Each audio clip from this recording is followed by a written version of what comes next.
찬송가 407장입니다. 구주와 함께 나 죽었으니 구주와 함께 나 살았도다. 영광의 그날에 이르도록 언제나 주만 바라봅니다. 언제나 주는 날 사랑하사 언제나 새 생명 주시나니 영광의 그날에 이르도록 언제나 주만 바라봅니다.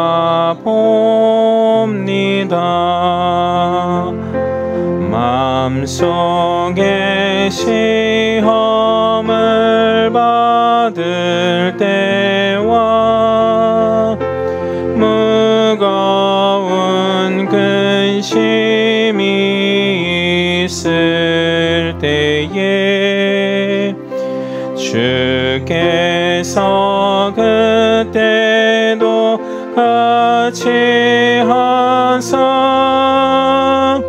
언제나 나를 도와주시네. 언제나 주는 날 사랑하사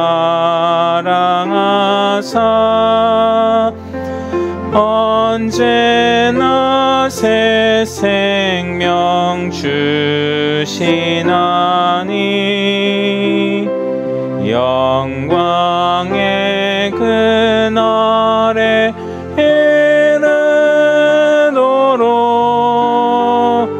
언제나 주만 바라봅니다.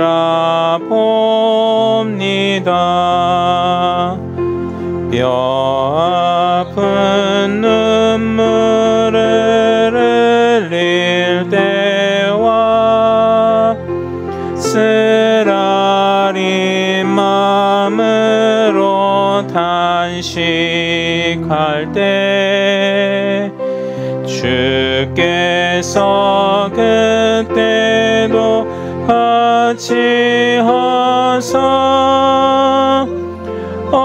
언제나 나를 생각하시네.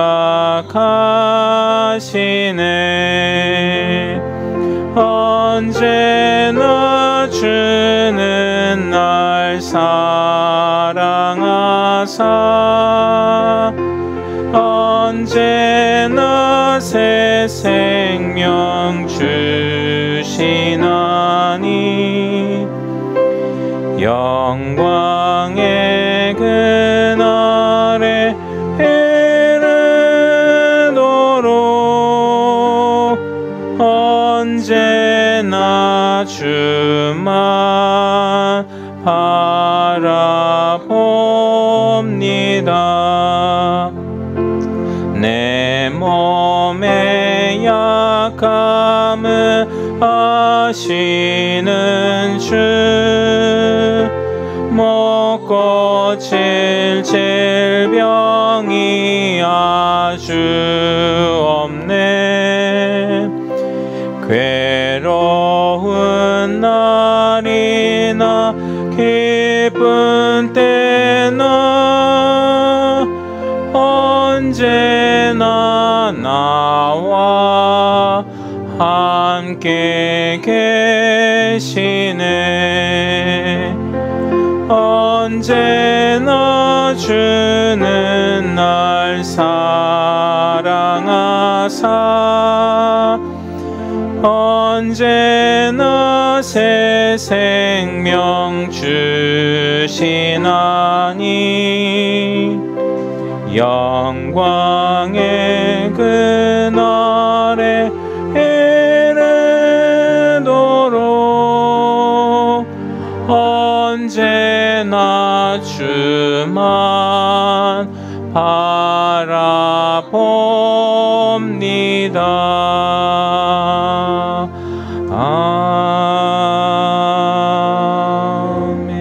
아멘. 우리 다 같이 목도 들이심으로 주일 오전 예배 하나님 앞에 드리도록 하겠습니다.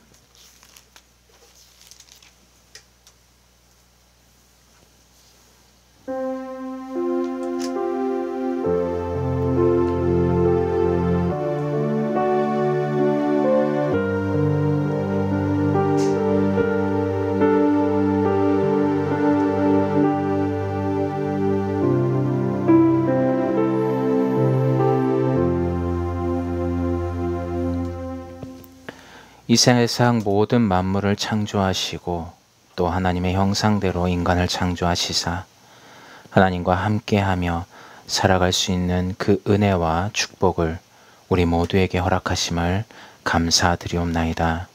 하나님, 하나님께서 이미 계획하신 가운데 우리들을 하나님의 나라로 불러들이시고 또 그 안에서 하나님을 알고 하나님으로 기뻐하며 하나님께 찬송과 영광을 돌릴 수 있는 자녀의 신분을 회복하게 하시며 그 가운데서 살아갈 수 있도록 은혜 내려주심을 감사합니다. 하나님, 저희가 오늘 예배를 통하여 하나님께서 이미 뜻하신 바 그 구원의 계획 가운데 우리의 인생을 정하시고 그 정하신 뜻대로 인도하심을 우리가 밝히 깨달아 알아 우리가 낙심하고 쓰러지지만 하나님의 뜻 가운데서 우리 자신이 다시 발견되어지고 하나님께로 더욱 나아가며 그 믿음으로 하나님께서 기뻐하시는 믿음으로 또한 성장하게 되기를 원합니다. 하나님, 오늘 예배를 통하여 그러한 축복을 더하여 주시옵소서. 감사를 드리오며 예수님의 이름으로 기도드리옵나이다. 아멘. 찬송가 38장 찬송 드리겠습니다.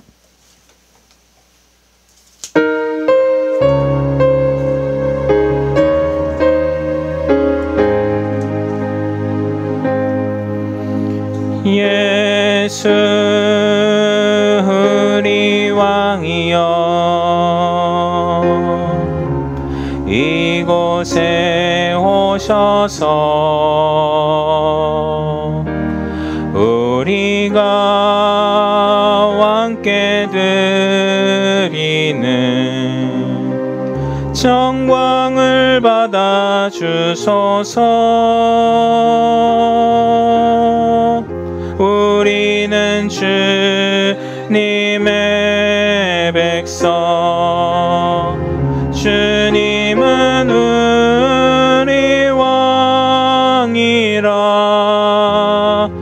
왕이신 예수님 오셔서 좌정하사 다스리소서.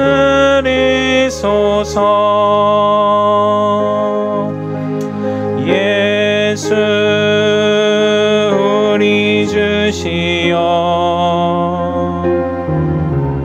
이곳에 오셔서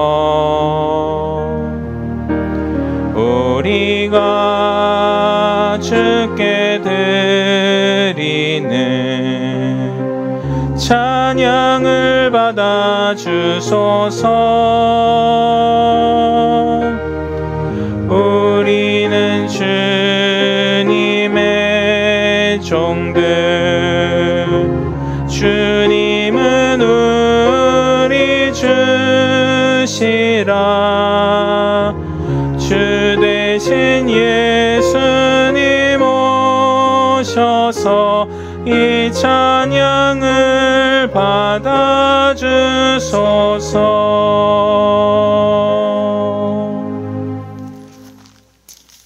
다 같이 교독문 8번 시편 14편을 교독하도록 하겠습니다.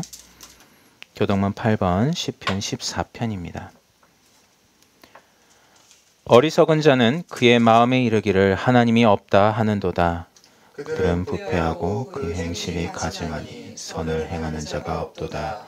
여호와께서 하늘에서 인생을 굽어 살피사 지각이 있어 하나님을 찾는 자가 있는가 보려 하신즉 다 치우쳐 함께 더러운 자가 되고 선을 행하는 자가 없으니 하나도 없도다. 죄악을 행하는 자는 더 무지하냐? 그들이 떡 먹듯이 내 백성을 먹으면서 여호와를 부르지 아니하는도다. 그러나 거기서 그들은 두려워하였으니 하나님이 의인의 세대에 계심이로다. 너희가 가난한 자의 계획을 부끄럽게 하나 오직 여호와는 그의 피난처가 되시도다. 이스라엘의 구원이 시온에 나오기를 원하도다. 여호와께서 그의 백성을 포로된 곳에서 돌이키실 때에 야곱이 즐거워하고 이스라엘이 기뻐하리로다. 아멘. 사도신경으로 신앙 고백 드리겠습니다. 전능하사 천지를 만드신 하나님 아버지를 내가 믿사오며 그 외아들 우리 주 예수 그리스도를 믿사오니 이는 성령으로 잉태하사 동정녀 마리아에게 나시고 본디오 빌라도에게 고난을 받으사 십자가에 못 박혀 죽으시고 장사한 지 사흘 만에 죽은 자 가운데서 다시 살아나시며 하늘에 오르사 전능하신 하나님 우편에 앉아 계시다가 죄로서 산 자와 죽은 자를 심판하러 오시리라. 성령을 믿사오며 거룩한 공회와 성도가 서로 교통하는 것과 죄를 사하여 주시는 것과 몸이 다시 사는 것과 영원히 사는 것을 믿사옵나이다. 아멘. 다 찬송가 273장 찬송 드리신 이후에 이명수 집사님 대표 기도 해주시겠습니다.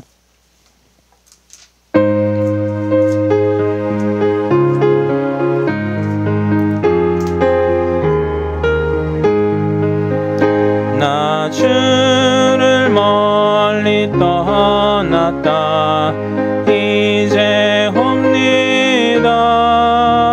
나 죄의 길에 시달려 주여 옵니다. 나 이제 왔으니 내 집을 찾아 주여 나를 받으사 맞아주소서. 그 귀한 세월 보내고 이제 옵니다.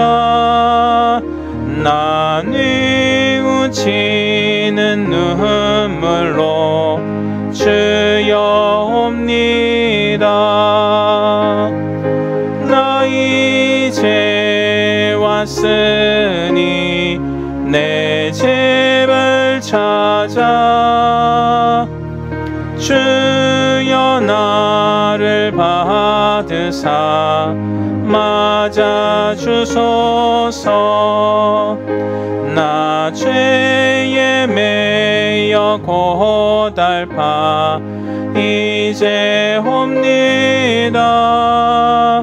주 크신 사랑 받고자 주여 옵니다. 나 이제 왔으니 내 집을 찾아 주여 나를 받으사 맞아주소서. 이 병든 마음을 고치려 이제 옵니다.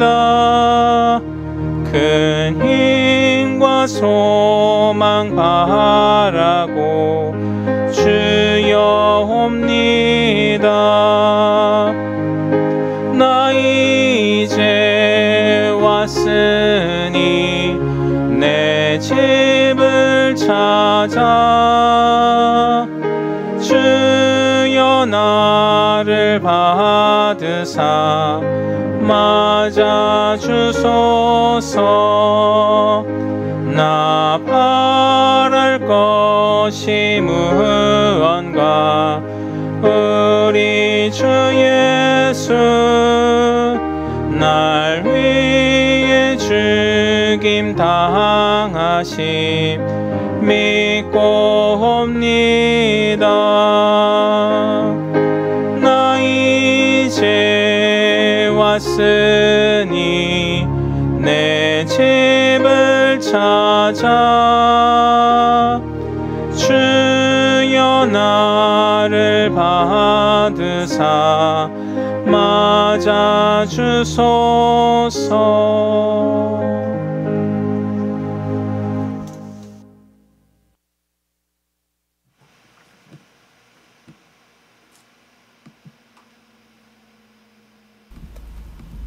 하나님 감사합니다. 오늘도 하나님께서 주일을 맞이하여 많은 성도분들이 하나님 앞에 예배드릴 수 있는 귀한 시간을 허락하여 주셔서 너무나 감사합니다. 매일매일의 삶을 바라보면 은혜와 관계없이 내 삶에 내가 주인이 되어 많은 부분을 행하고 살다 보면 때로는 하나님의 말씀과 하나님의 뜻과 하나님의 하시는 일과 상관없이 사라지는 내 자신을 많이 바라보게 됩니다.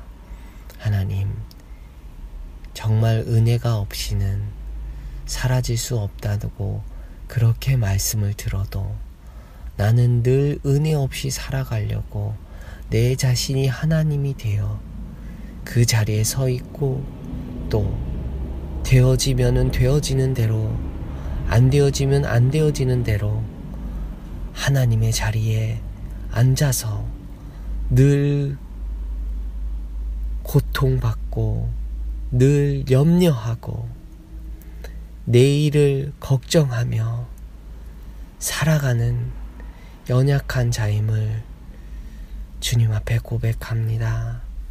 하나님, 오늘 이 예배의 말씀을 통하여 내가 보지 못하고 듣지 못하고 깨달을 수 없는 죄를 보게 하시고 죄를 깨닫게 하셔서 바위 뒤에 더 이상 숨지 아니하고 하나님께서 말씀하실 때에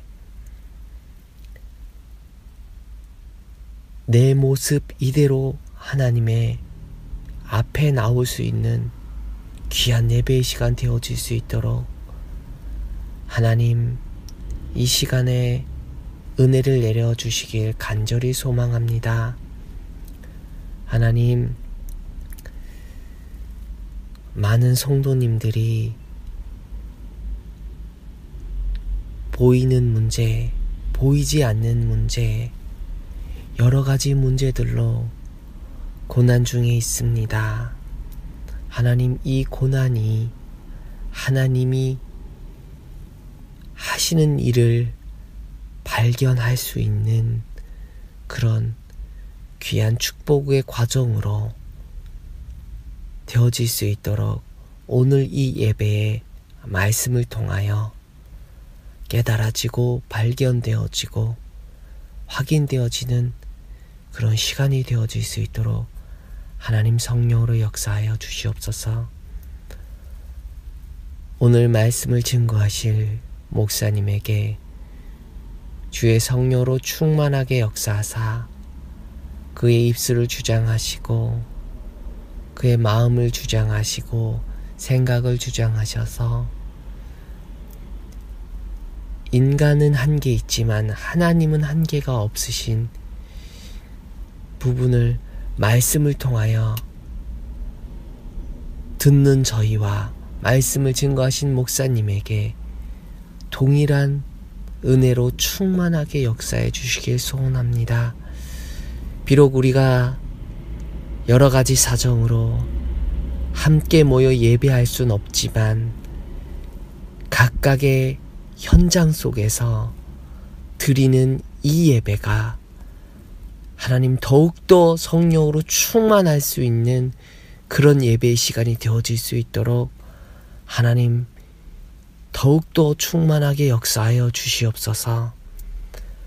오늘 오전 예배, 오후 예배, 또 말씀을 듣고 난 삶의 예배까지 주께서 인도하시고 이끄시고 역사하실 줄 믿고 지금도 살아계신 주 예수 그리스도 이름으로 기도하옵나이다. 아멘.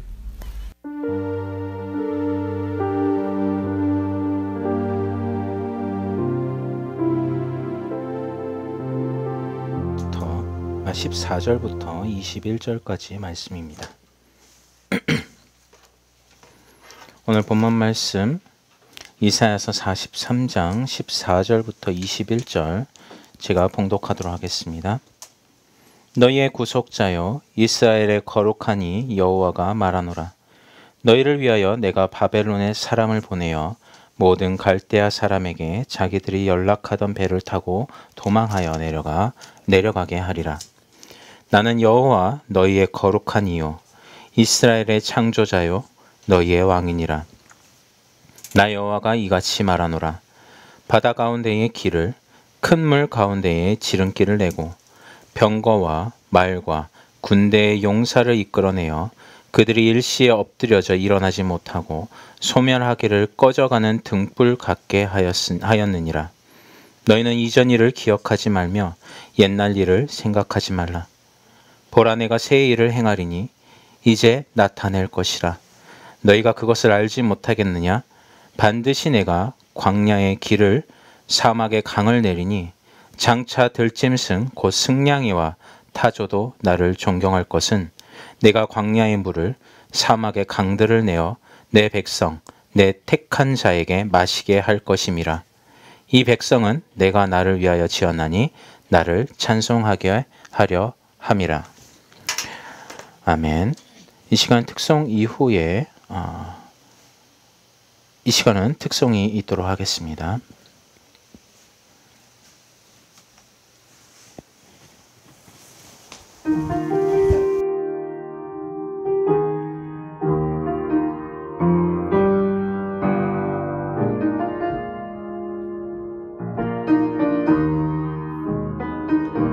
세상에서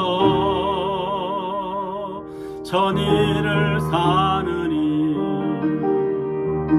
주 안에서 하루를 사는 삶이 복되도다. 주 안에서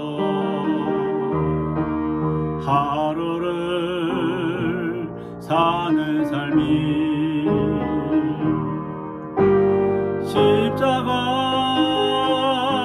무거워서 버리는 이 십자가 짊어짐이 최후의 영광이라. 십자가 짊어짐이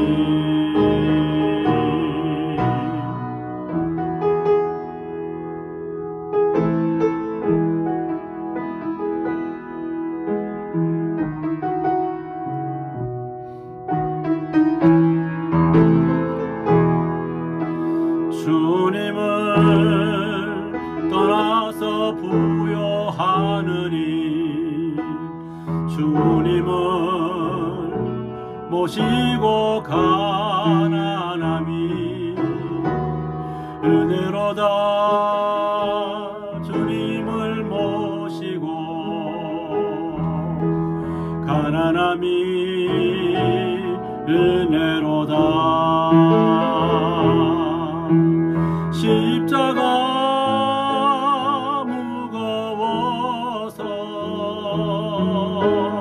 버리는 이 십자가 짊어짐이 최후의 영광이라. 십자가 짊어짐이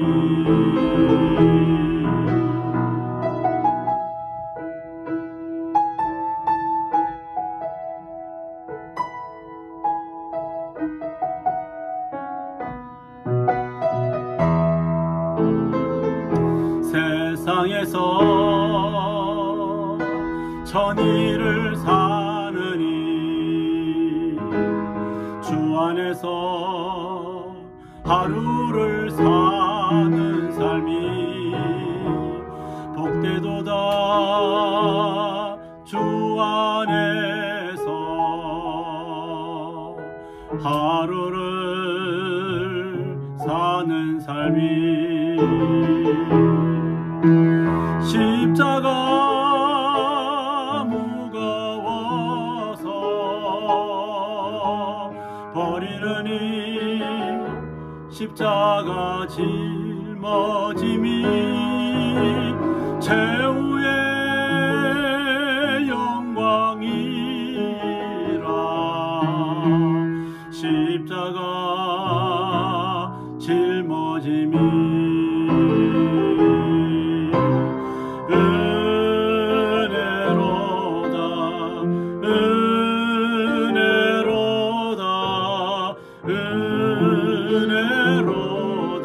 십자가 짊어짐이 은혜로다.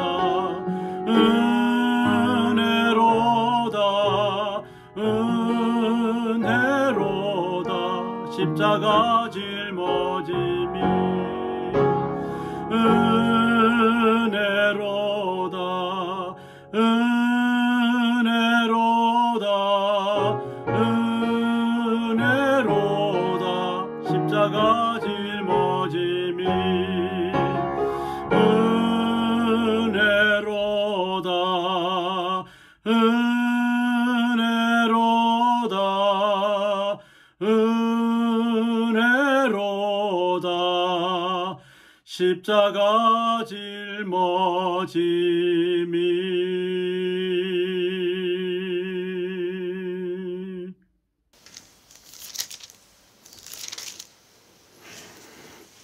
아멘. 네, 반갑습니다. 오늘은 선교사님께서 조금 몸이 좀 불편하셔서 제가 이렇게 말씀을 전하게 되었습니다. 다들 코로나로 힘든 가운데 주 안에서 평안하신가요? 우리 기도하고 시작하도록 하겠습니다. 하나님 은혜를 감사합니다. 하나님께서 우리에게 베풀어 주신 은혜가 너무나도 귀하고 값진 것이온데 우리가 그것을 세상의 것들과 나타나고 보이는 것들로 바꾸어서 우리 자신의 이익대로 취하고 그것으로 기뻐하였습니다. 하나님, 오늘 이사야 선지자의 말씀을 통하여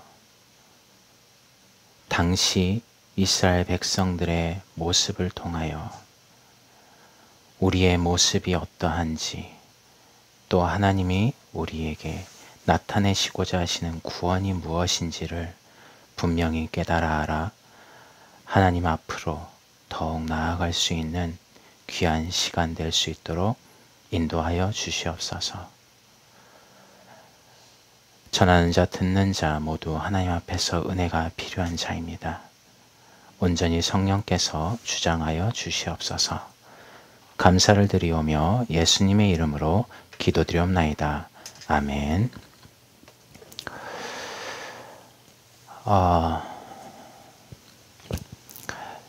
여러분은 성경 66권 가운데 당연히 성경 66권 한 권 한 권이 다 중요하지만 또 그 66권 가운데 기록된 모든 일들이 중요하지만 여러분들에게 있어서 가장 기억에 남고 또 가장 중요하다고 여기는 혹시 성경 구절이나 또 사건들이 있으십니까?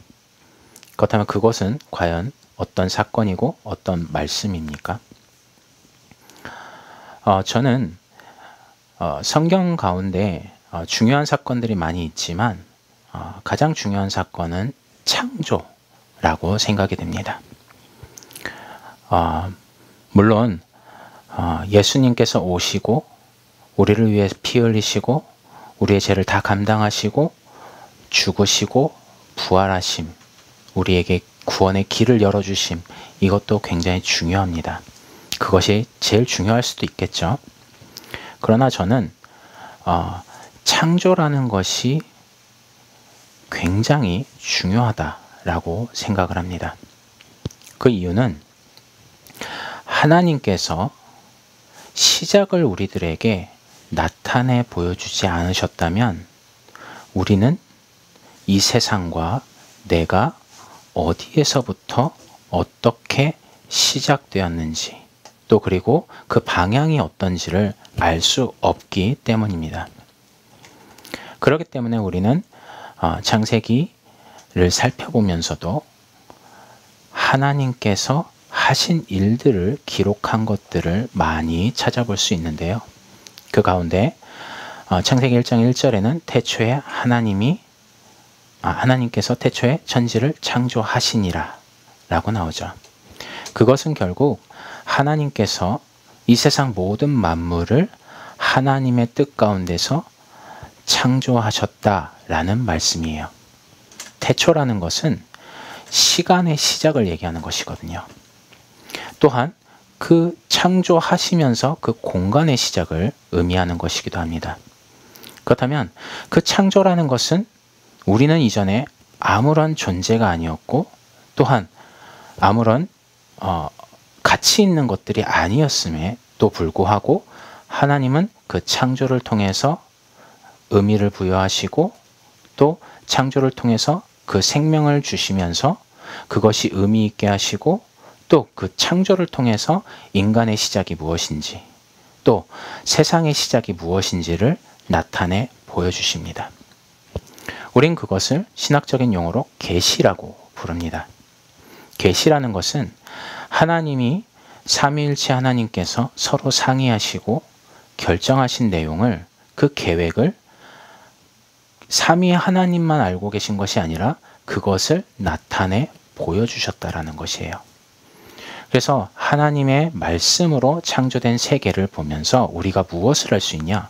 하나님이 살아계시구나. 그래서 로마서에서 보면 우리는 사람들 가운데 하나님을 알만한 것들을 두셨다라는 구절을 보면서 그렇구나. 이 만물을 보면서도 하나님을 알 수 있도록 하나님이 창조를 통해서 나타내 보여주시는구나. 그렇다면 그 목적은 과연 무엇일까요? 하나님께서 굳이 창조를 하지 않으셔도 하나님은 하나님이십니다. 그런데 왜 창조라는 이 거대한 이 능력을 나타내시면서 우리들에게 그것을 보여주셨을까요?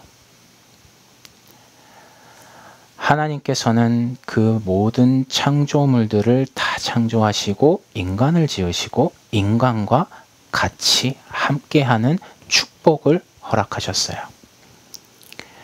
오늘 본문에서도 마지막 절에서 얘기하지만 나의 백성으로서 나에게 찬송하게 하려 합니다. 우리가 교리문답집 같은 것들을 보면 제일 목적이 우리의 제일 목적, 신앙의 제일 목적이 하나님께 영광을 돌리는 것이에요. 하나님을 영화롭게 하는 것.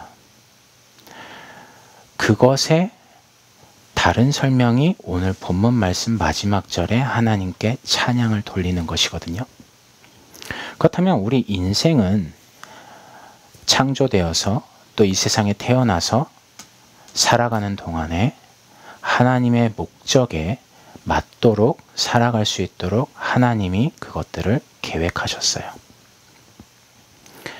그런데 우리도 너무나도 잘 아는 사건, 창세기 3장의 선악과를 따먹는 사건을 통해서 하나님은 지금 인간과 하나님의 관계가 왜 이 지경까지 도달하게 되었는지에 대한 그 원인을 알려주고 계십니다. 하나님께서는 선악과 나무를 만드시고 동산 중앙에 선악과 생명과와 선악과 나무를 만드시고 그것을 따먹지 말라고 말씀을 하시죠. 그것을 따먹으면 반드시 죽을 것이다. 그러나 뱀의 꾀임에 속아 넘어가서 여인과 그 아담, 하와와 아담은 그 열매를 따먹고 어떻게 되죠? 결국 죽은 자로서 하나님께 저주를 받고 에덴 동산에서 쫓겨나게 됩니다.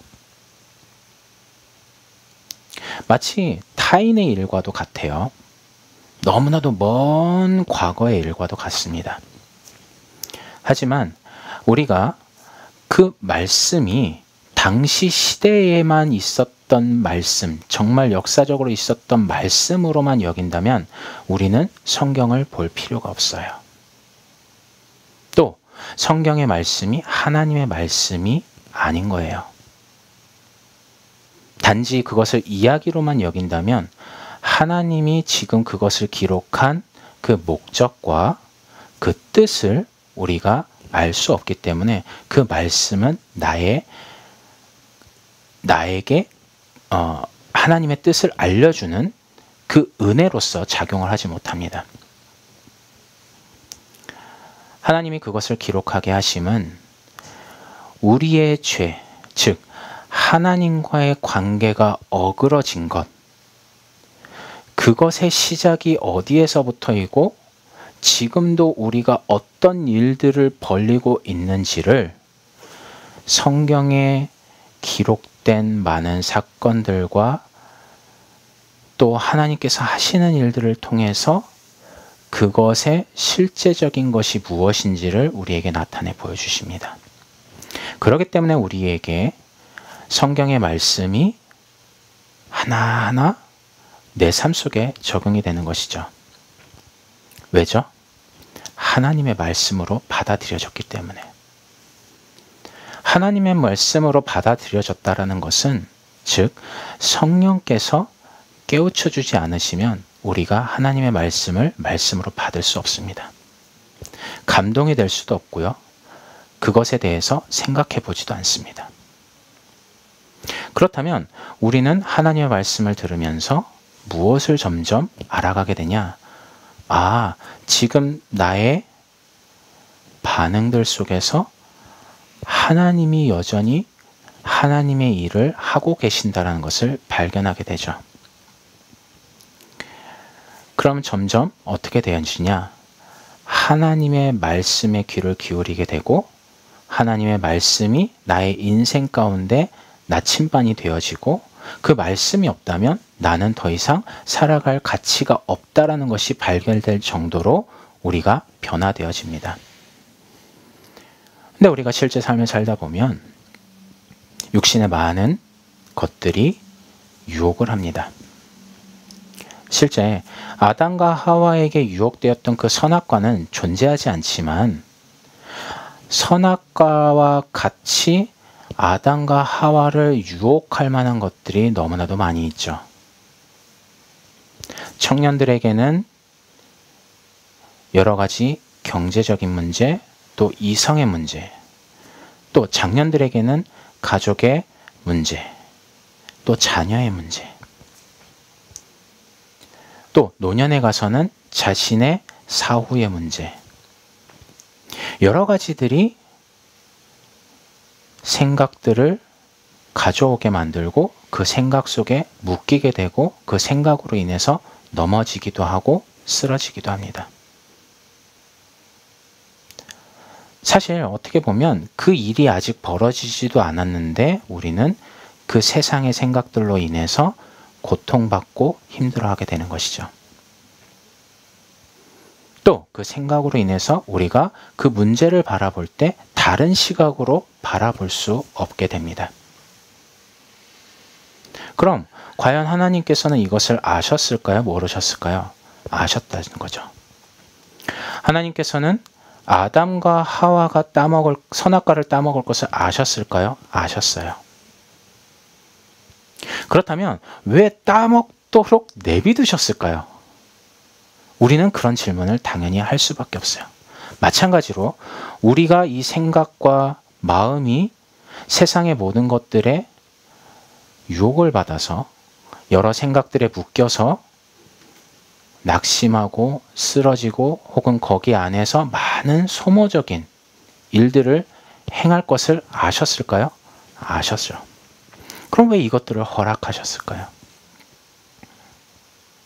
여러분들에게 있어서 하나님의 구원은 어디까지가 한계인가요? 우리는 일이 벌어졌을 때 일이 안 벌어지는 게 최선의 구원이었어요. 그리고 그것을 가정을 합니다. 그래서 일이 벌어졌으면 이렇게 했으면 내가 일이 안 벌어졌을 텐데, 이렇게 했으면 내 생각 속에서 안 속였을 텐데. 아니죠. 아담과 하와가 속을 수밖에 없었던 거예요. 왜요? 연약한 인간이었기 때문에. 그런 면에서 본다면 분명 아담과 하와는 온전한 존재, 즉 죄와는 전혀 상관없는 존재였지만 선악과를 먹음으로써 죄에 묶이게 되고 죄에 빠지게 된 존재로 바뀌었지만, 우리는 죄에서 태어나서 죄로 살아가지만 그 죄가 뭔지를 몰랐던 거예요. 그것이 다르지만 결국 그 하나님께서 하신 일 가운데 인간의 반응은 동일합니다. 하나님은 분명 아담과 하와에게 말씀하셨죠. 선악과를 따먹으면 죽어. 근데 인간은 그 말을 귓등으로 듣죠. 귓등으로 듣고 어떻게 하죠? 그것을 따먹고 그 속이는 생각이 더 확실해져서, 자신의 생각이 더 확실해져서 그것을 따먹고 어떻게 됐을까요? 결과는 어떻게 됐을까요? 죽었을까요? 안 죽었을까요?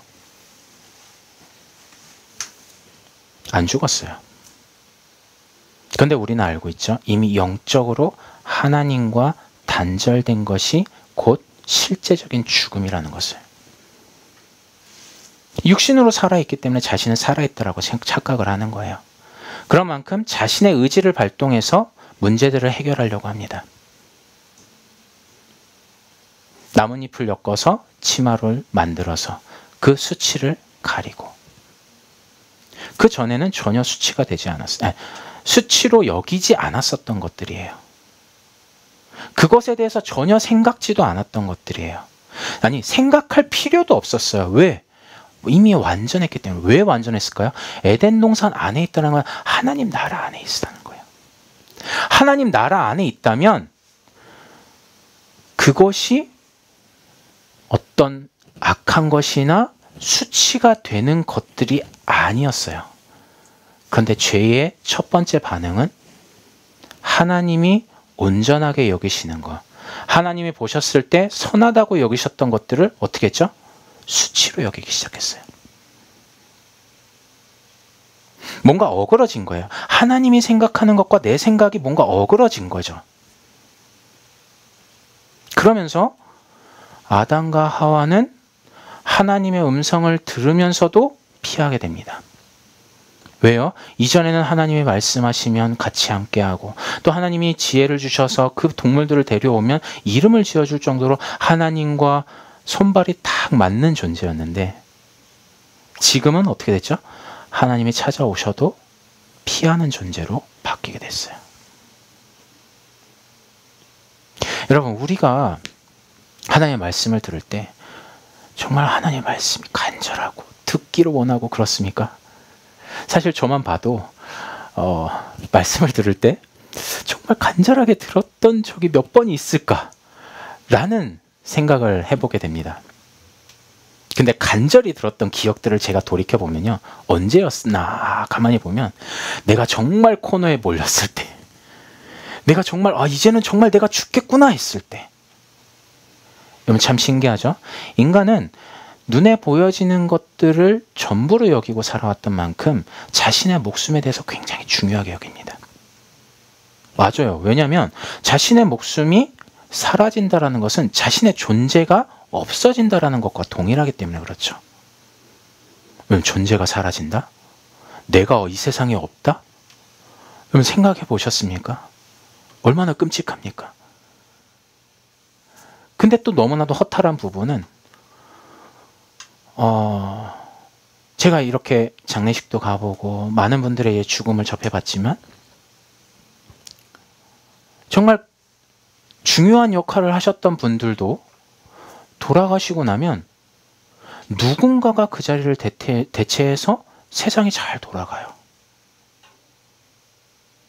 그걸 보면서 인간의 죽음, 존재에 대한 부재, 그 문제가 과연 그렇게 큰 문제일까? 라는 또 생각을 해보게 됐거든요. 근데 우리는 눈에 보여지고 나타나는 것들을 전부로 여기는 만큼 그 부재에 대한 두려움이 너무나도 큽니다. 저 역시도 그랬고요. 그런 만큼 내가 죽을 것 같을 때 무엇이 생각나냐? 하나님의 말씀이 나에게 생명이 되지. 그 말씀이 나를 만지시면서 나를 거기를 이끄시는 거예요. 그럼 막 열심히 듣습니다. 그러면 어떻게 될까요? 뭔가 회복이 되어져요. 뭔가 하나님께서 그 원하시는 뜻대로 되어지는 일들이 진행이 되면 그것이 조금씩 회복이 돼요. 그럼 회복이 되면 어떻게 될까요? 우린 다시 딴 생각을 하죠. 이게 참 신기해요.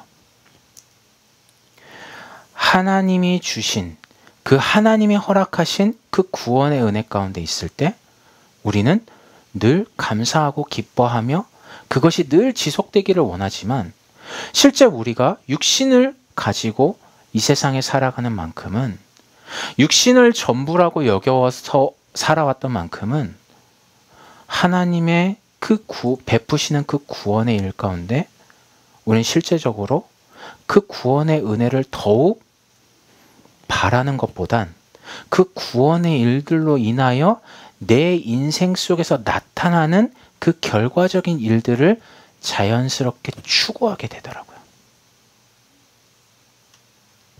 그럼 다시 어떻게 될까요? 반복이 되어집니다. 그래서 아담과 하와에게 분명히 말씀하셨던 하나님께서는 그들의 죄를 보면서 어떻게 하셨을까요? 그래, 넌 죄값을 달게 받아야 돼. 이러고 마셨을까요? 아니에요. 죄의 결과가 무엇인지 저주 같은 말들로 알려주십니다. 남자는 땀을 흘려야 소산을 얻을 수 있다. 근데 그것도 적을 거야. 여자는 잉태하는 고통이 더 가중될 거야. 우리는 그런 일들을 보면서 무엇을 보게 되죠? 이게 죄로 인하여서 온 결과이구나. 그걸 보면서 그 결과를 보면서 무엇을 할 수 있죠? 내가 죄인이구나.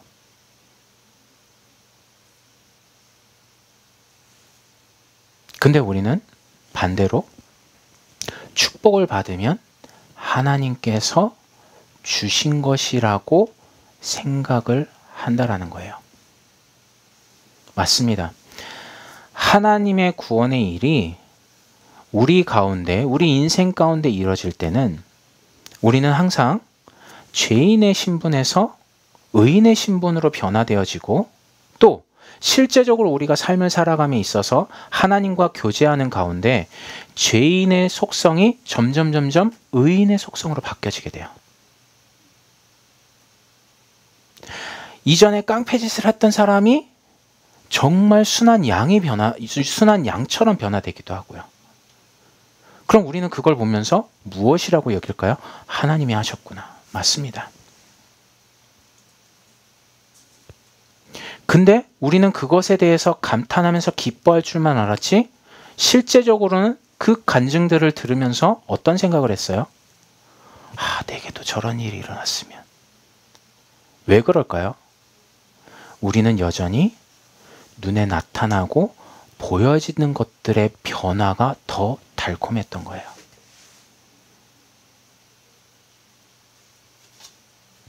그 달콤한 그것을 더 얻기 위해서 하나님께 나아가고 있다라는 것을 나는 모릅니다.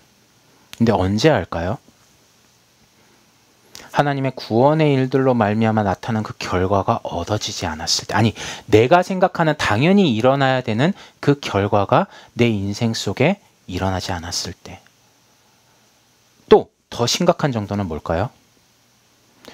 그 조금의 결과는커녕, 좋은 결과는커녕 더 깊은 문제와 심지어 내 목숨이 날아갈 것 같은 고통이 찾아왔을 때, 우린 과연 그런 문제들을 대하면서 어떤 생각을 하게 될까요? 맞아요. 우리가 분명 말씀 가운데 십자가, 내가 죽고 그리스도가 사시는 것이다. 근데 우리는 또 은연중에 그런 생각들을 하지 않으십니까? 나의 마음이 평안해지고 내 괴로움이 그치고, 그것에 더욱 집중하고 있지는 않을까요? 오늘 본문은 이사야서의 이사야서의 예언을 기록한 것이 이사야서잖아요. 그죠? 이사야 선지자의 예언을, 하나님의 말씀을 대언한 것, 즉 예언을 기록한 것이 이사야서예요. 40장부터 66장까지는 이사야서의 후반부라고 부를 수 있습니다. 40장부터 48장까지 55장까지는 40장부터 55장까지, 또 56장부터 66장까지 두 부분으로 나눌 수 있는데요. 40장부터 55장까지는 바벨론에 포로된 자들에 대한 이야기가 나옵니다. 우리가 앞서 1장부터 39장까지의 전반부의 내용을 가만히 살펴보면 하나님께서는 이스라엘 백성들에게 이사야 선지자의 말을 통해서 끊임없이 하나님의 심판과 회복을 증거하십니다. 심판과 회복을 증거하는 이유는 하나님의 구원을 위한 것이었어요. 즉, 하나님께서 아담과 하와에게 대하셨듯이 하나님이 아담과 하와에게 말씀으로 그것을 먹지 말아라. 동일하게 이스라엘 백성들에게 너는 우상 숭배를 하지 말아라. 너는 이방신들을 섬기지 말아라. 너는 이방 나라들을 의지하지 말아라. 근데 이스라엘 백성들은 그것을 들을까요? 듣지 못합니다. 좀 더 실제적으로 얘기를 하면 당시 이스라엘은 굉장히 정세가 불안했어요. 어떤 분들은 지금 한국이 당시 이스라엘의 상황과 유사하다라고 얘기를 하십니다. 맞습니다. 강대국들이 주변에 으글으글 대고 있었어요. 밑에는 애굽이 있죠. 위에는 아수르와 바벨론이 있죠.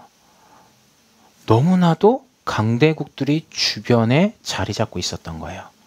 근데 또 하필 이스라엘의 위치가 굉장히 요충지예요. 그죠?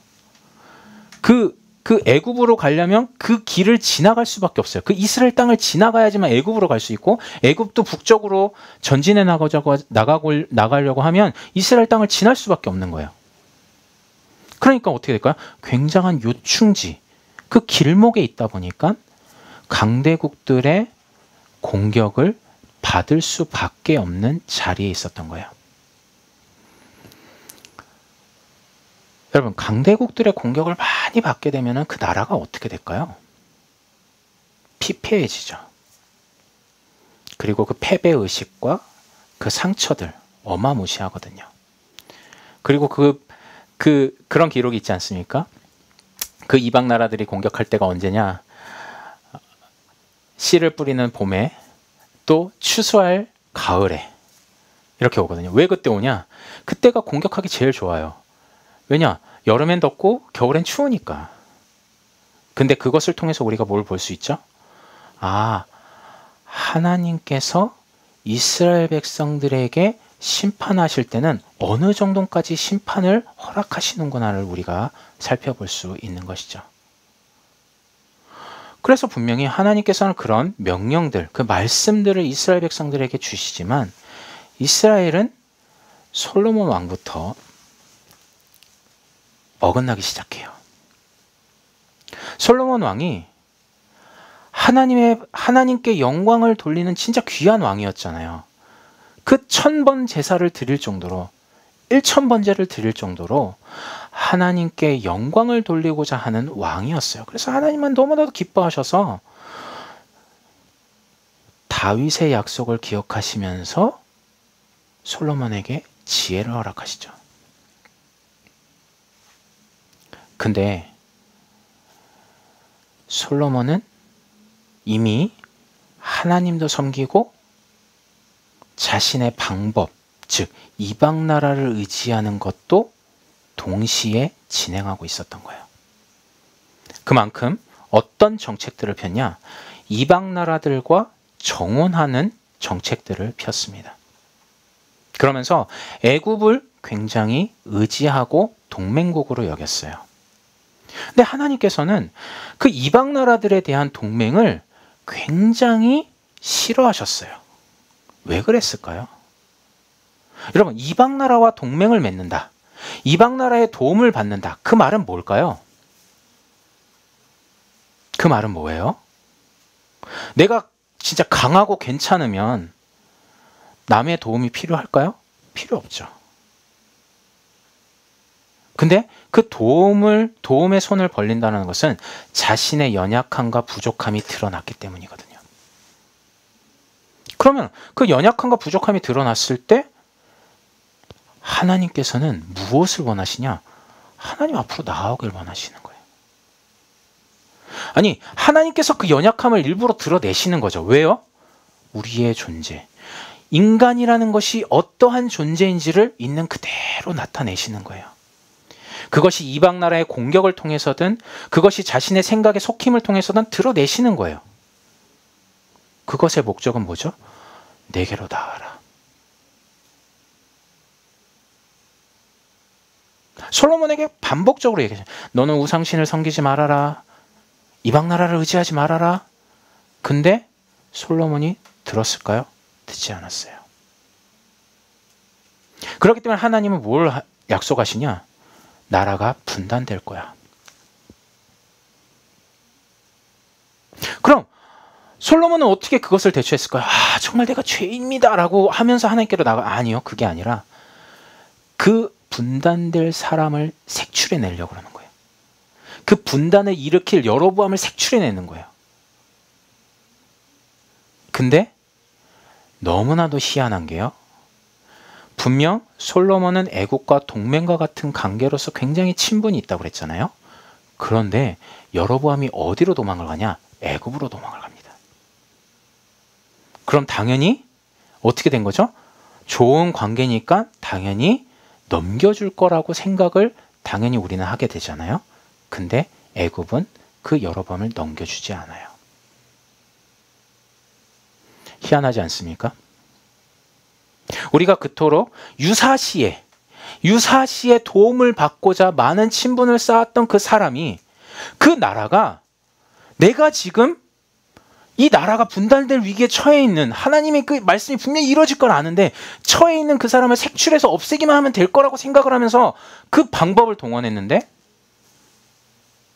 유사시에 도와주지 않아요. 그러면서 결국 하나님의 약속이 이루어졌고 나라가 분단이 됩니다. 그러면서 이제 북이스라엘과 남유다의 역사가 시작이 돼요. 근데 북이스라엘은 너무나도 신기한 것이, 시작이 그 하나님께서 솔로몬 왕에게, 즉 이스라엘에게 주시고자 하시는 메시지로 인해서 시작이 되었기 때문에 북이스라엘의 왕들은 대부분 하나님 앞에 좋게 평가받지 못해요. 악을 행하는 왕들로 평가가 됩니다. 근데 그 악을 행하는 평가가 누구에게까지도 전염이 되냐? 남유다 왕들에게도 점점 그 모습들이 나타나기 시작해요. 그런 가운데 이사야가 사역을 시작하던 그 당시의 왕들, 아하스, 또 히스기야, 우시야, 이런 왕들을 통해서 하나님은 그 시대에 이사야의 그 말씀을 통해서 하나님이 전하고자 하시는 말씀을 북이스라엘에게뿐만 아니라 남유다에게도 전달을 하시는 거예요. 너희가 아무리 죄를 졌어도 니네 죄가 아무리 주홍빛 같을지라도 나에게로 와라. 나랑 변론하자. 근데 이스라엘은 정작 어떻게 할까요? 이방 나라를 의지하여서 서로 증오심을 가지고 북이스라엘과 남유다가 싸우는 거예요. 아람을 의지한 북이스라엘이 남유다를 공격했을 때 남유다는 누구를 의지할까요? 하나님을 의지해야 되는데 하나님을 의지하는 것이 아니라 누구를 의지했죠? 아수르를 의지합니다. 결국 아수르에 의해서 북이스라엘이 멸망당해요. 그러다가 아하스 왕 때, 또 히스기야 왕 때 아수르가 공격해 오면서 예루살렘이 거의 점령당하기 직전까지 갑니다. 근데 하나님은 약속하세요. 아수르에게 멸망하지 않아. 아수르의 손에서 너희를 건져낼 거야. 왜요?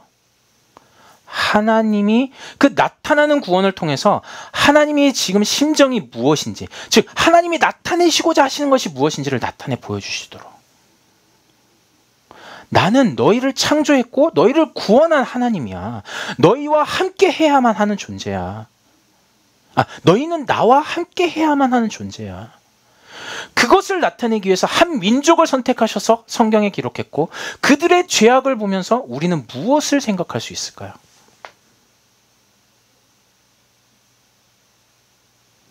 우리들의 지금 시련, 아픔, 정말 어려움, 그 죽음과 같은 일들, 여러 문제들이 있습니다.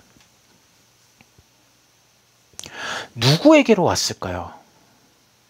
아니, 누구에게로 온지는 우리 사실 잘 몰라요. 근데 누가 과연 이 모든 것들을 주장하고 허락하셨을까요? 이사야서에 보면 이제 아수르와 이제 그 애굽 나라를 얘기하면서 나의 몽둥이, 나의 지팡이, 나의 막대기라고 얘기를 하거든요. 왜 그러느냐? 하나님께서는 지금 그 이스라엘 백성, 자신이 선택한 그 민족의 구원을 위하여서 하나님의 심판을 이방 나라를 통해서 행하시는 거예요. 근데 이방 나라들은 과연 알까요? 몰라요. 자신들이 그냥 강성해져서 이 강성한 힘을 가지고 확장해 나가는 것밖에 관심이 없어요. 근데 하나님은 그 때를 정하시고 정도를 정해 놓으셨어요. 그 때와 정도는 우리가 알지 못해요. 그렇기 때문에 우리가 그 때와 정도를 모르는 만큼 괴롭습니다. 아니 도대체 언제까지 얘네들, 이 아수르가 우리 예루살렘을 이렇게 이게 목죄어 올까? 너무나도 괴로운 거예요. 언제 이게 해결될까? 괴로운 만큼 어떤 것들이 튀어나오죠? 나의 생각, 나의 계획, 나의 수단과 방법들 튀어나옵니다. 아니 당연한 거예요. 생쥐도 궁지에 빠지면 어떻게 되죠? 고양이를 문다고 그러잖아요. 우리도 마찬가지예요. 우리도 궁지에 빠지면 우리의 생각과 마음 속에서 내가 이전에 살아왔던 또 맛을 보았던 뭔가 단맛을 보았던 그 단맛의 결과를 이끌어낼 수 있었던 그 방법적인 것들이 다 튀어나와요. 당연한 거예요. 인생을 살면서 인생의 지혜를 배우기 때문에. 당연한 겁니다. 근데 정작 우리는 그것을 행하면서도 그것이 뭔지를 몰라요. 나로 살아가는 인생. 내가 주인 되어서 살아가는 인생. 내가 생각하는 것이 맞다라고 하면서 살아가는 인생. 나의 선악이 무엇인지도 그 기준이 무엇인지도 모른 채 살아가는 인생. 내가 기준되어서 판단해왔던 선악을 더욱 공고히 하기 위해서 세상의 것들을 갖고 와서 그것들을 근거 삼아서 심지어 성경의 말들까지도 가져와서 나의 선악을 전파하고 있는 나 자신. 우리는 과연 알 수 있을까요? 모릅니다. 정말 몰라요. 이게 누구의 모습이냐? 그게 이스라엘의 모습이에요. 분명 하나님께서는 말씀하셨어요. 이방 나라를 의지하지 말아라. 동맹 맺지 말아라. 이방신을 섬기지 말아라. 왜 그랬냐? 이방 나라를 의지한다라는 것은, 즉 당시에는 그 신들의 전쟁이라는 개념이 있어서 고대에는 그 나라가 섬기는 신이 그 나라에게 힘을 준다고 생각을 했어요. 그렇기 때문에 전쟁을 하면 어떻게 될까요? 만약에 이쪽 나라가 이겼어요. 이쪽 나라의 신이 더 저쪽 나라 신보다 강한 거예요. 신을 의지해서 싸우고 있기 때문에, 그 신들의 전쟁이기 때문에 하나님께서는 이스라엘 백성들은 당연히 누구를 의지해야 되죠? 하나님을 의지해야 돼요. 그들의 방법적인 것이 아니라, 그들의 방법을 통해서 이방 나라를 의지하는 것이 아니라 하나님을 의지하는 것이에요. 하나님의 백성으로서 하나님의 승리를 통해서 무엇을 나타내죠? 그 신들의 전쟁에, 그들의 당시의 그 사상에 무엇을 나타내시죠? 하나님만이 유일한 하나님이시고, 이방 나라 신들은 아무리 강하고 왕성한 힘을 가지고 있다고 해도 하나님의 강함과는 비교할 수 없다. 마땅히 하나님의 승리를 나타내야 하는 백성임에도 불구하고 나의 생각과 나의 방법과 수단에 의지하는 만큼 하나님은 먼저 어떤 일을 해결하셔야 될까요? 당신의 백성을 향한 구원을 해결하셔야 되는 거예요. 그 구원 안에는 하나님의 공의와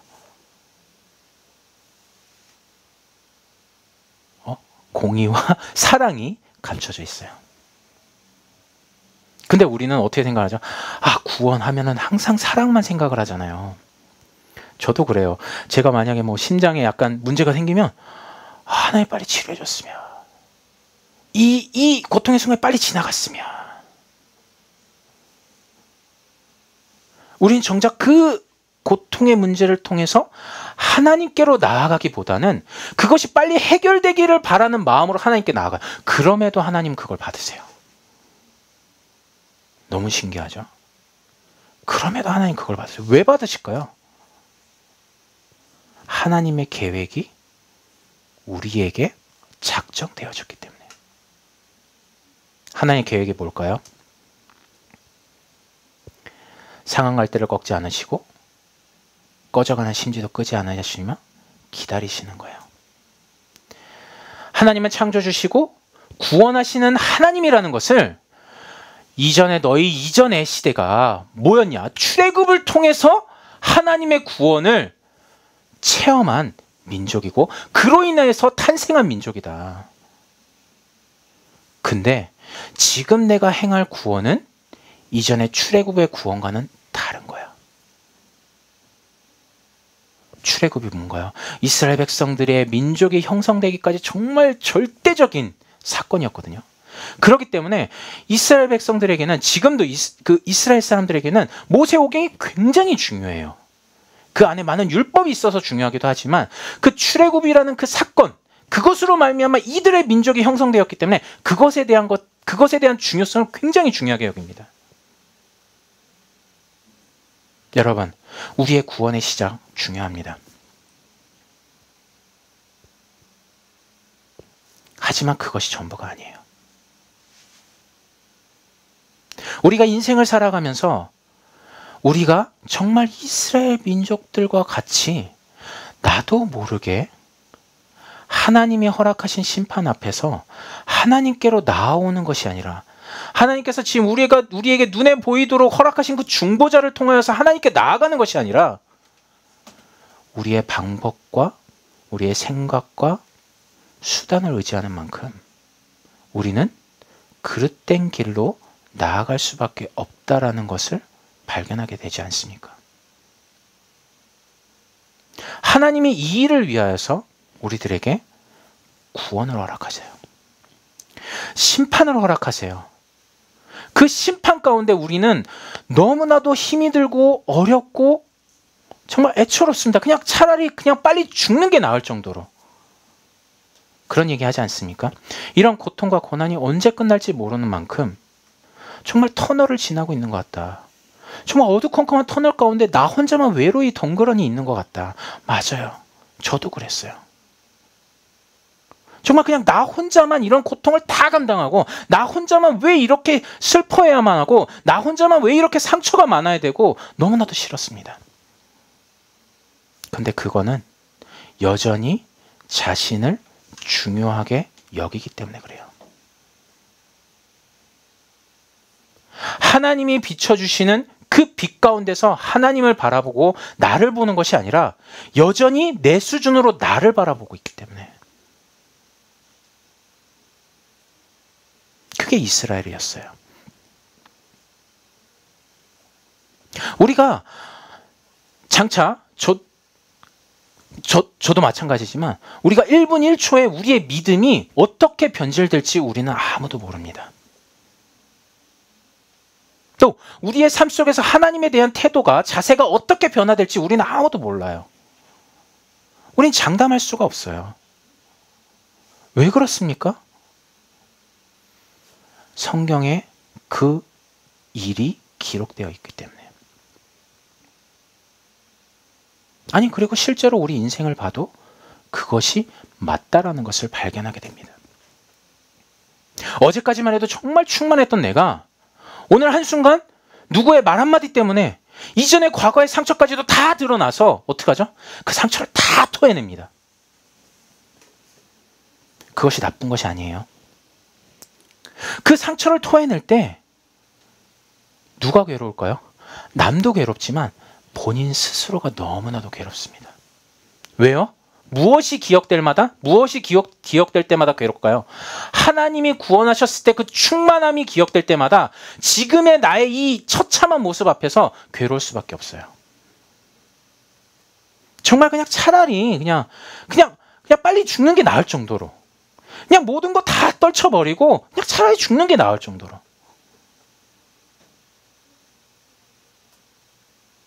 근데 하나님은 포기하지 않으신다는 사실이 우리를 그 죽는 생각 속에 머물지 않게 하시고 늘 하나님의 그 말씀 가운데로 이끄신다라는 것이 우리 가운데 지금 구원의 일이 일어나고 있다라는 증거입니다.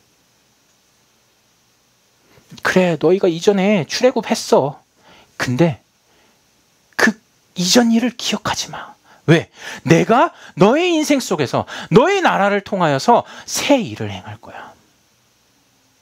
내가 창조주 하나님이고 구원자 하나님이고 너희를 나의 백성으로서 나에게 찬송할 수 있도록 이끌어 갈 거야.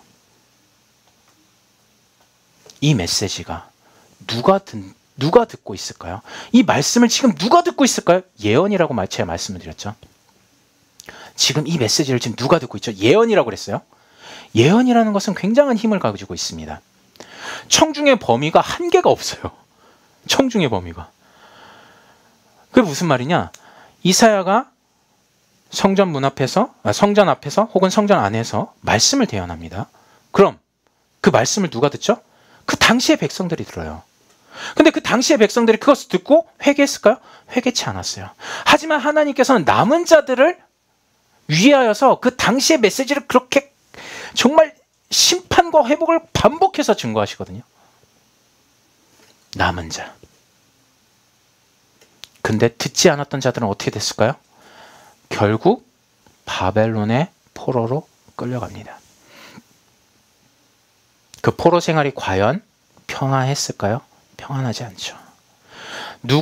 어떤 나라의 노예가 된다는 것은 자신의 자유가 상실되는 것이기 때문에 평안할 수가 없습니다. 아무리 그 주인이 잘 대해준다고 해도 평안할 수가 없어요. 근데 하나님은 그 하나님의 말씀을 기록하게 하셔서 누구에게 지금 증거하고 계시죠? 당시 포로된 자들. 하나님의 말씀을 돌이켜보는 거예요. 아, 이사야 선지자뿐만 아니죠. 많은 선지자들이 하나님의 심판과 회복, 하나님의 구원을 이토록 많이 설명하고 계셨구나. 왜 우리가 어느 날 깨달아 보니까 이전의 말씀 가운데서 이미 다 증거하고 계셨구나. 왜 그렇게 깨달아질까요? 내가 있는 그대로 하나님의 구원 앞에서 발견된 거예요. 아, 나는 하나님의 은혜가 아니면 이 세상의 종로로 타면서 살 수밖에 없는 존재였구나. 그게 보여진 거예요. 그럼 뭐가 보일까요? 아, 내 죄로 인한 것이구나. 하나님 앞에서 죄를 범하였었는데 우리가 그때는 몰랐구나. 근데 하나님은 구원을 선포하십니다. 왜요? 내가 창조주이고 구원자라는 사실을 증명해내시는 거예요. 다른 말로 얘기하면 하나님의 말씀을 성취해 가시는 거예요. 하나님의 약속을 지켜가시는 거예요. 그 약속하신 하나님, 그 언약의 하나님이 지금 우리에게도 동일하게 말씀하고 계시고 그 말씀을 이루어가고 계세요. 그런 면에서 이사야의 그 심판과 회복의 그 반복되는 말씀이 우리에게 어떻게 적용이 될까요? 늘 우리가 바벨론의 종으로 끌려갔던 자들의 모습처럼 발견이 되는 거예요. 아, 그래, 내가 죄인이었구나. 내가 하나님 앞에서 이렇게 죄를 많이 지었구나. 그로 인하여서 이런 일들을 하나님께서 허락하시구나. 근데 우리가 그 절반만 보면 하나님은 미운 하나님밖에 안 돼요. 그게 아니라 이것을 허락하신 이유가 뭐죠? 하나님의 나라를 회복하시기 위함이구나.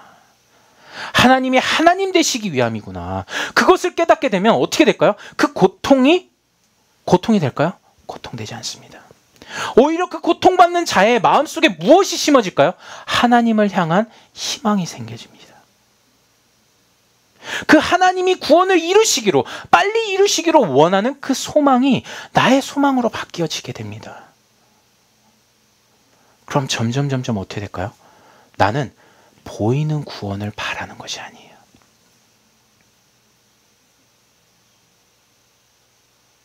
보이는 구원? 이 세상에서는 있을 수도 있고 없을 수도 있어요. 왜 그렇게 얘기합니까? 여러분, 하나님께서 모세에게 이스라엘 백성들을 구원하셔서 이끌도록 출애굽하도록 인도하셔서 가나안 땅까지 가도록 하셨어요. 근데 모세는 결국 어떻게 했죠? 하나님께서는 가나안 땅에 들어가지 못하게 하셨어요. 여기까지다. 또 우리가 다니엘 선지자를 보면 다니엘이 많은 예언들을 하면서 이스라엘 백성들이 돌아갈 것, 특히 또 그 당시 고레스 왕 시절에 그들을 일부 이스라엘 땅으로 돌려보냅니다. 근데 다니엘은 돌아가지 못했어요. 그들에게 있어서는 이스라엘로 돌아가는 것이 자신들에게 있어서는 하나님의 구원이라고 여길 수밖에 없었던 시절이었습니다. 근데 우리가 연도별로 보면 그것들이 발견이 되어져요.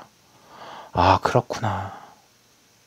정말 믿음의 사람이라면 지금 육신의 구원이, 그러니까 나타나는 그 구원의 일들이 일어났든 일어나지 않았든 늘 하나님을 바라는 그 마음에서 이미 구원을 얻은 자처럼 살았구나. 그게 히브리서에 기록됐잖아요. 그들은 더 나은 본향을 위하여서, 더 나은 그 구원을 위하여서 어떻게 했다? 톱에 쓸리기도 하고 불에 타 죽기도 하고. 그들은 아무 이름도 없이 이 세상을 살다가 하나님 나라로 갔어요. 우리는요, 아직도 자신을 굉장히 중요하게 여깁니다. 저도 그래요. 저도 그렇습니다. 그렇기 때문에 제 안에도 늘 우울감이 항상 있는 거예요. 왜요? 내가 나를 중요하게 여기니까 나는 항상 좋아야 되는데 늘 발견되는 건 뭘까요? 나의 부족함, 연약함. 남들과 비교했을 때 나는 왜 이렇게 머리가 이렇게 나쁘지? 지금 제가 공부를 해야 되는데 왜 이렇게 집중력이 떨어지지? 나는 지금 건강을 챙겨야 되는데 왜 내 심장은 이러지? 우울할 수밖에 없는 것들이 천지에 깔렸어요. 근데 우리가 그것 가운데 매여서 넘어지게 되면 어떻게 될까요? 그냥 육신대로 사는 것뿐이에요. 육신대로 살면 어떻게 되죠? 죽음밖에 없어요. 원래 그럴 수밖에 없는 우리였는데 하나님이 어떻게 찾아오신 거죠? 하나님께서 그리스도를 보내주시면서 우리에게 찾아오신 거예요. 그 사랑으로.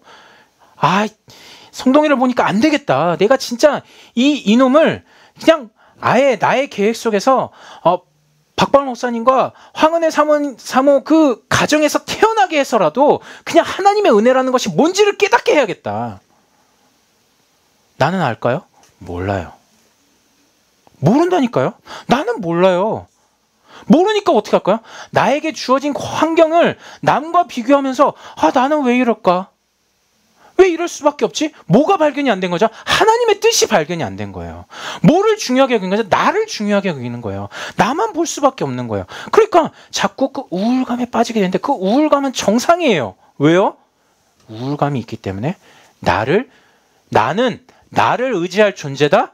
아니라는 거예요.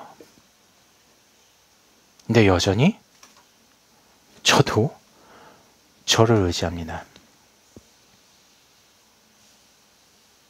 나의 수단과 방법, 나의 생각, 내가 여지까지 살아왔던 삶의 지혜들, 불필요한 것이 아니에요. 필요 없다라는 말이 아니에요. 필요합니다. 하지만 그것들을 행하면서도 내가 지금 어디에서 살아가고 있는지만 모른 채 살아간다면 그 문제는 내 수준으로서 해결할 수 있겠지만 실제 하나님과의 관계를 회복할 수 있는 그 기회를 상실하게 될 수도 있습니다. 그러면 어떻게 될까요? 하나님은 더 큰 문제를 허락하십니다. 왜요? 나의 수단과 방법을 더 이상 사용할 수 없도록. 하나님, 왜 이렇게만 허락하시나요? 그만큼 내가 나를 사랑하고 있던 거예요. 그만큼 내가 나의 수단과 방법, 내 생각들을 의지하고 있던 거예요.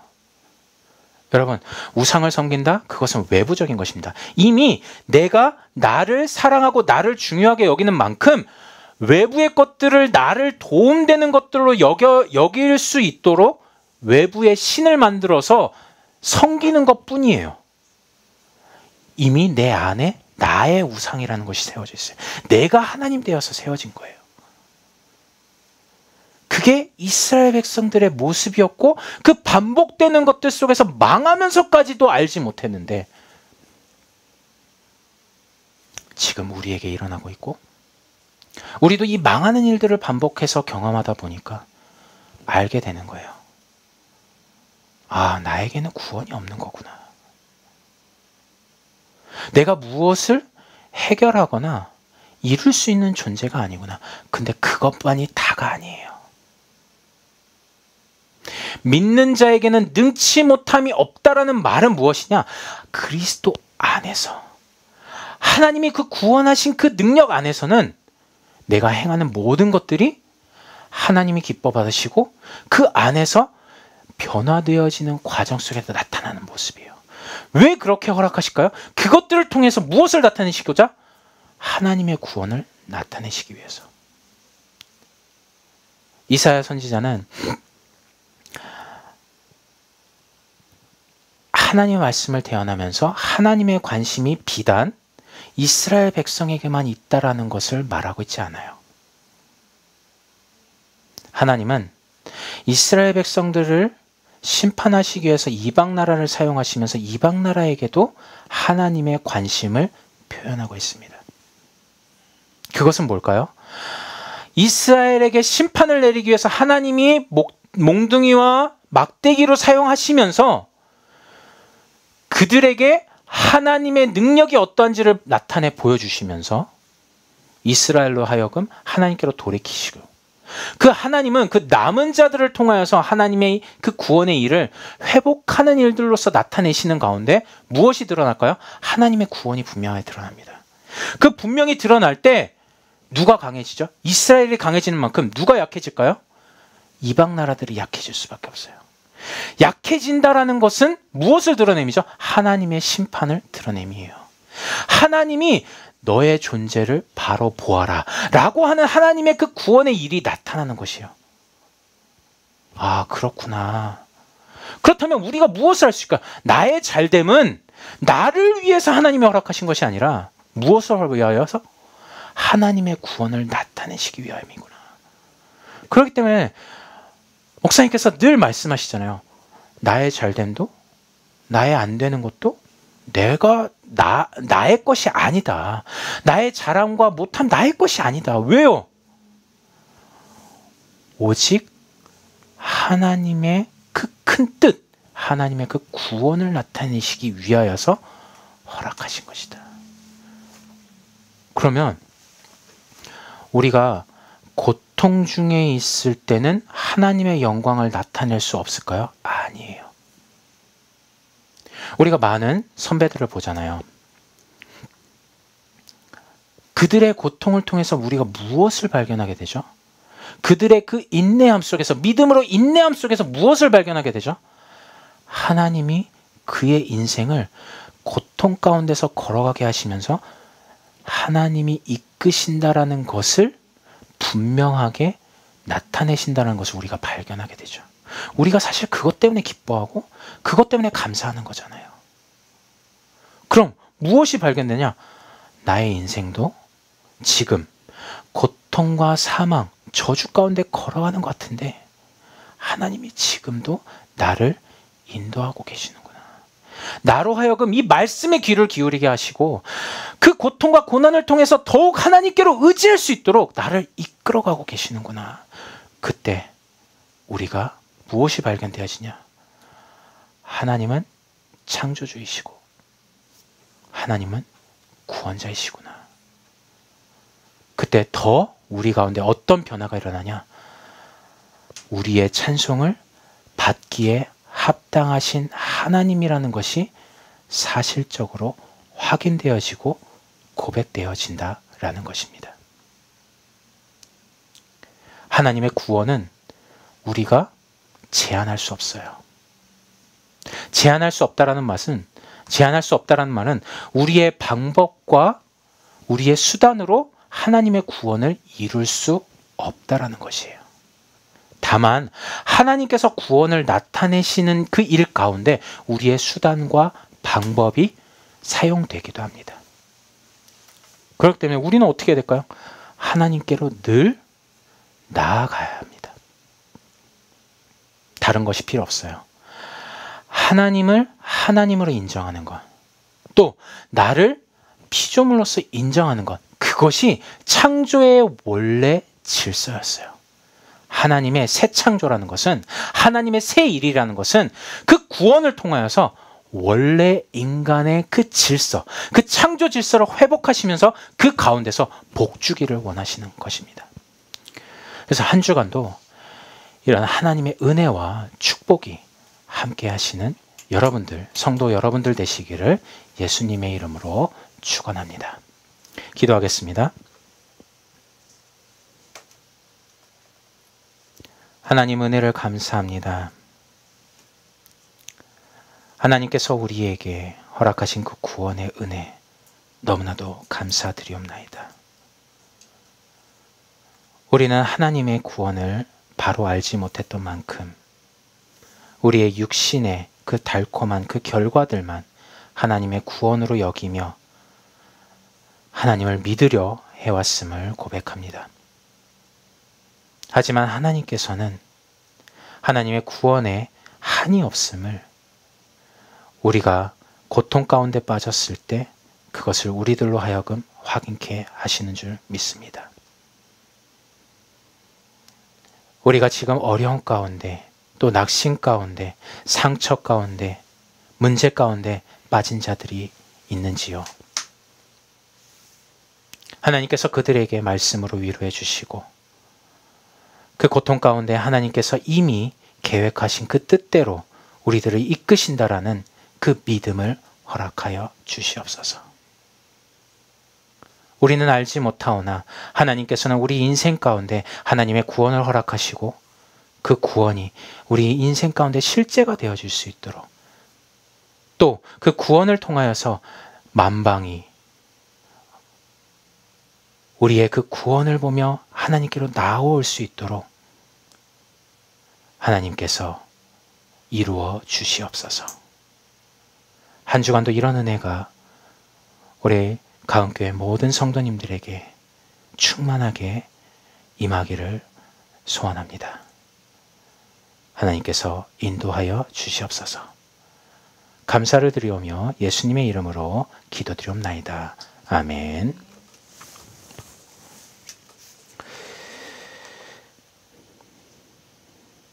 네, 교회 소식 알려드리도록 하겠습니다. 지금 여전히 코로나가 이제 400명대를 계속 유지하고 있습니다. 확진자들이. 그래서 아직까지는 조금 시기상조인 것 같아서 성도님들의 안전을 위해서 당분간은 비대면으로 예배를 드리도록 하겠습니다. 그리고 지금 두 번째 소식인데요.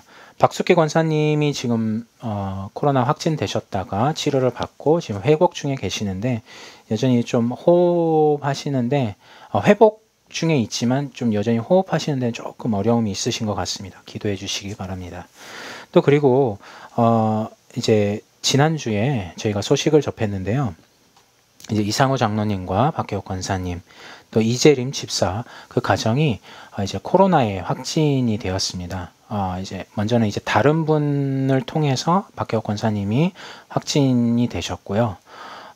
그 이후에 이제 가족들이 맨 처음에 음성으로 판정을 받았다가 며칠 뒤에 양성으로 확진이 되어서 지금 입원 중에 계십니다. 지금 상황이 이제 박혜옥 권사님과 이상호 장로님이 조금 상황이 좀 더 지켜봐야 되는 상황인 것 같습니다. 그래서 우리 다 같이 연약한 지체들을 위해서 우리 다 같이 기도해 주시기 바랍니다. 특성을 원하시는 분들은 김대엽 집사님에게 연락 주시기 바랍니다. 또 가은교회 헌금하시고자 하시는 분들은 가은교회 헌금 계좌를 참고하시기 바랍니다. 우리 찬송가 620장 1절 찬송 이후에 축도로 예배를 마치도록 하겠습니다.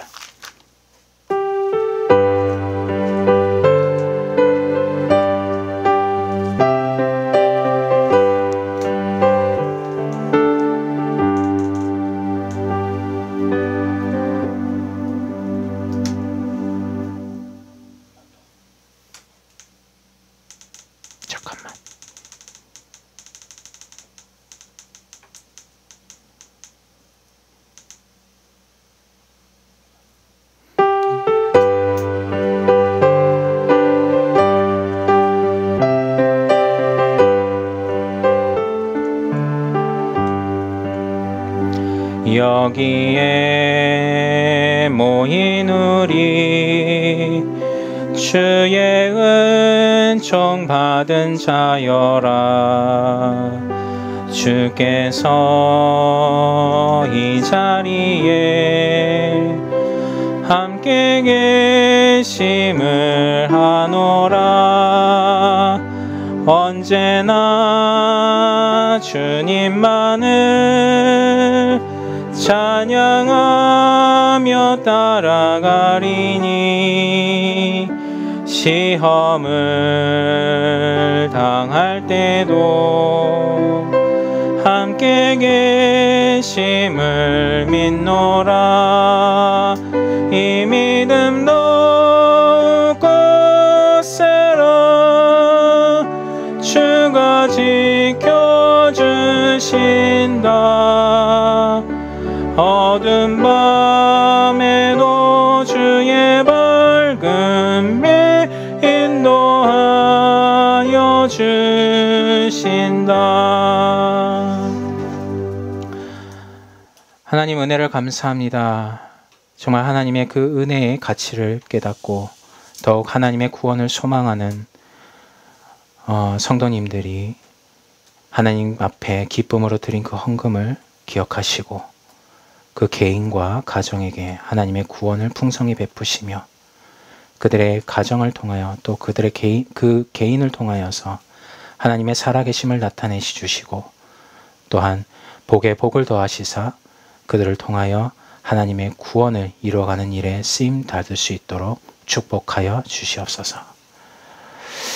이제는 그리스도의 은혜와 살아계신 하나님의 사랑과 성령님의 교제 교통하심이 하나님의 일을 마음 가운데 소망으로 품고 하나님의 구원을 더욱 바라는 우리 모든 성도님들 머리 위에 영원히 함께 계실지어다.